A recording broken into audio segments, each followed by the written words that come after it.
Anna-Liisa, Robert Leon, kui ta siin Hannes Joel. Emma on tehtud nii, Mirell on puudu on olemas. Ta on olemas, ta on olemas. Nii.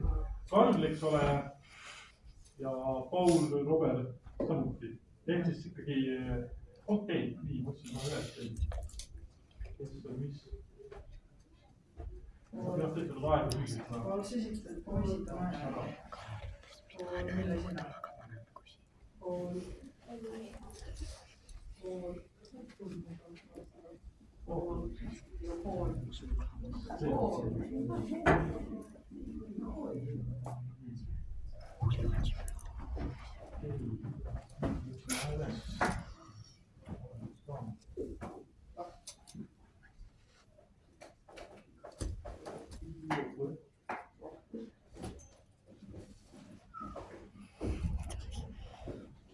Nii, teil oli videomängu teemad. Okei, nagu räägime, siis igastahes räägib oma osa, eks ole, ka veel kord ka, et palun mitte, et üks sõna saab maha lugeda, et kõik arvutada see põhiline, eks.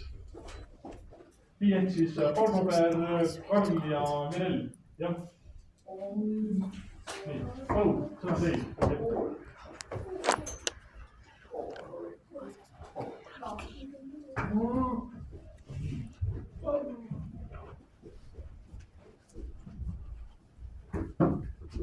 Nii, see on üks videomäng.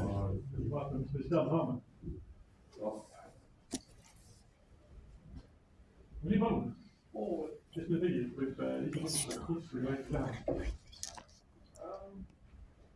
Ajalooline kontekst ja ühiskontekst.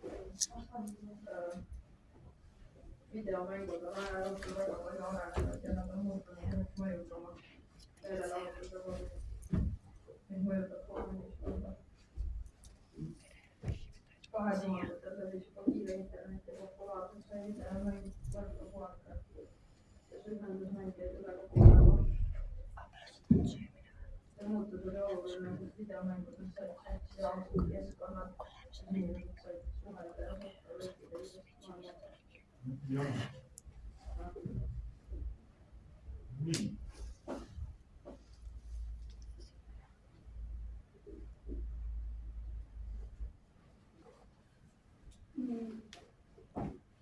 Ma ei hakka seda. Noh, rahvast päev on üldse nimedes, see on üks saksa nime, siis on see, ma ütleks see päev. Saksa mõista. Esimene kodune videomängu konsool 1970.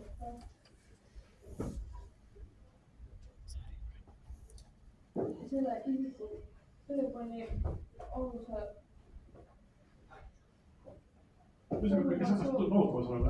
tööstusele või videomängu. Kas oli enneks seda juba mingisuguseid nii-öelda videomängude eelkäijaid?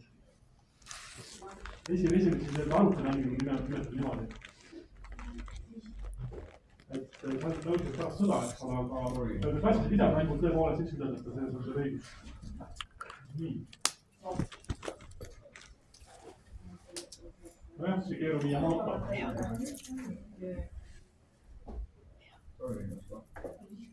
Shigeru Miyamoto Jaapanis.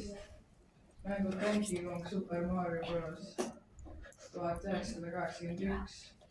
Tema loodud tegelased ja mängudisaini põhimõtted tegid videomängudest üle maailma popkultuuri kujundanud meelelahutuse. Kas keegi seda Donkey Kongi on mänginud teada, siis on? Tead, jah. Super Mario saab kõik, kes on niimoodi. Kas mängitakse ka Super Mario? Jaa, väga palju. Need on kõik klassikalised, jah. Nii. No nii. Loodusteaduslikud alused avastused.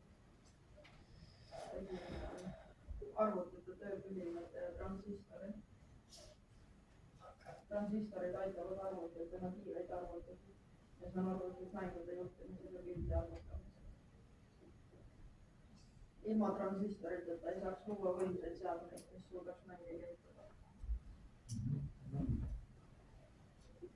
no nii. Pitsid ja ekraani ehitus. ekraan on üksikuteks pitsideks, mille värvi või heledust saab muuta. See võimaldab luua esimesed 2D mängud ja hiljem 3D mängud. Helja signaali tööstus. Elektrilised signaalid teisendatakse tavalistes heliks. Tänu sellele said mängud lisandavad muusika, heliefekte, atmosfääri, mis muutis mängu kogemuse elavamaks. Tehnoloogia ja innovatsiooni ajajoon 1972 Magnavox Odyssey toob mängud massideni. 1977 Atari 2600 vahest ja vahelt mängukastide kasutamine muudab kodus mängimise populaarseks. 1985 Nintendo Entertainment System NES aitab elavdada videomängude turgu. 1989 GameWare kaaskantava mängud saavad populaarseks. 1995 Sony PlayStation 1 mängumaailm ja 3D graafika. 2007 nutitelefon tõus iPhone Android videomäng saab taskukohastada. Kuna Roblox välja tuli? Jah, kas ei oska öelda Robloxi, millal ta tuli? 2012. Eks ilmselt jah, ta tuli keskkonnale, eks ole, ilmselt jah, keskkonna ilmselt. Võib-olla parem seda keskkonna nimetus on muutunud tegelikult, sest ma tean, et ta hakkas seaduse kildimata. Uuema välja,